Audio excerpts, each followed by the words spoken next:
What's going on, YouTube? Welcome back to another video. Today I'm gonna be doing a taper full hog cut into the V with a slight design. If you guys haven't subscribed to my channel, make sure you guys hit that sub button, guys. I really appreciate the constant support. So the first guideline that we're gonna do, that we're gonna create, is gonna be with our gamma hitters. That is a soft trimmer. It comes straight out of the box like that. So we're gonna make that nice clean guideline and then remove the bulk with our babyless skeletons that are zero gapped, and we're gonna shave everything underneath that, guys, and leave a little bit of room, like half a finger of room at the top, so then we can open up our lever and create that first guideline with our magic clip that is zero gapped. So once we set a one finger guideline that replicates the previous guideline, we want to go ahead and choose a method of a lever method that we're gonna erase the guideline with, and we're doing middle open closed in this first guideline. So we put our lever in the middle and we attack the guideline in the middle, and we just keep that consistent flow until we're ready to open up the lever a little bit, and we want to go a tiny bit higher now. So I'm only using about 25% of my blade, as you guys can see, only the right corner, and I'm working on the left side of his taper. So if you guys are left-handed, you guys might want to use the other side, the other corner. But once you guys are ready to close the lever, we go from the middle position to the open position and now to the closed position, and we're hitting that line, the beginning of the guideline. You guys can see that dark line, and I have to just keep going back and forth until that line is completely erased. So make sure you guys take your time.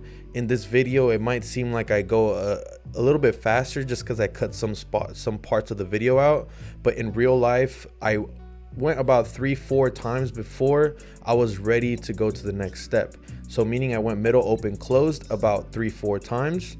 Once that's blended, we want to attach our number one guard and set a one finger guideline. So in this step, in the second guideline, it's always a two-step process to blend out the line.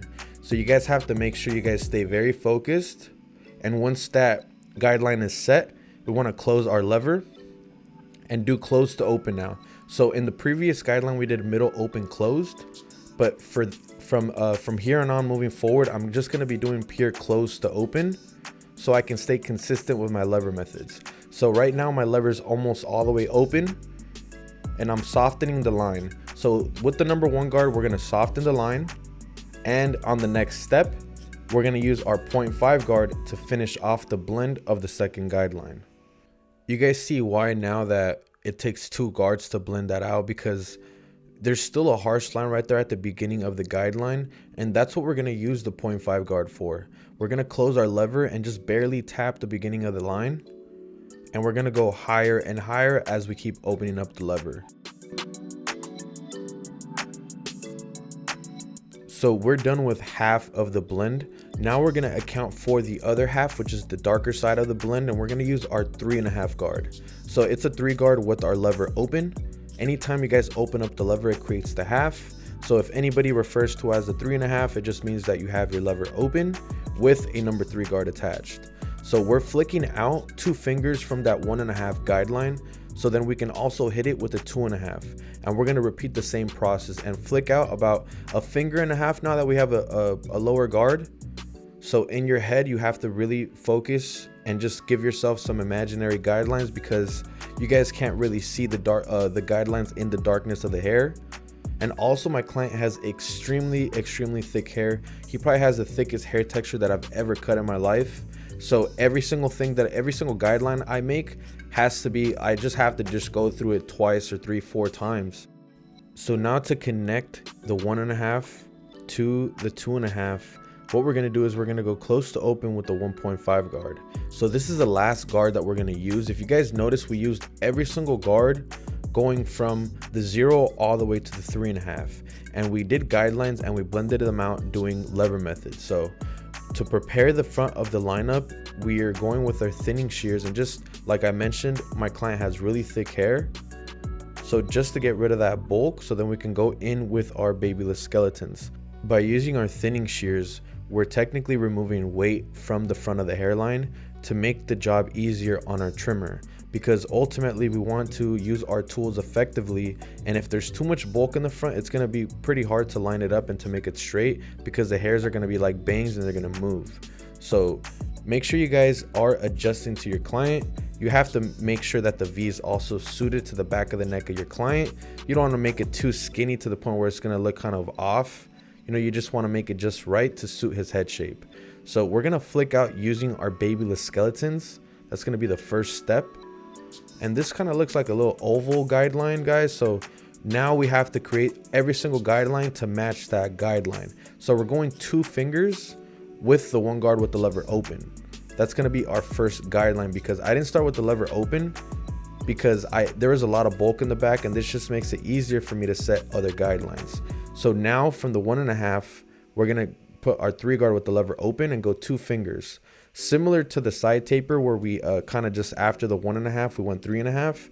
We're doing the same thing in the back, but we're starting, I guess, 2 steps further just to make it easier on our guideline setting, because in the back of the head he just had more bulk and it's a lot thicker. So from the 3.5 we go to the 2.5, about half a finger below, flicking out. This is a 2.5, 2 guard with the lever open. Now that that's blended, guys, we want to grab our magic clip, open up the lever, and go a finger above that.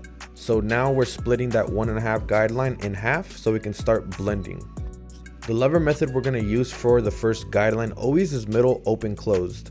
So I'm going to adjust my blade of the machine to go halfways, and now using the left corner to go halfways as well. When you guys are dealing with tight blending rooms, you guys have to use the corners and also account for the other side of the blade that's not hitting the taper, because there's sometimes where you want to use the corner and the other corner might interfere because you're not really focused on what's going on the other side of the blade. You know, that's happened to me before where I try to be detailed on one side, but I'm actually hitting the other side as well. So just make sure you guys are using strictly the corners to go middle, open, and now closed to hit that beginning of the guideline. Remember, our guideline isn't an oval shaped, so we want to just angle our machine in that direction to make sure that we're hitting the beginning of the guideline and not going any further. So once that's blended, guys, we want to go close to open with the 1 guard and then close to open with the half guard like we did on the side taper.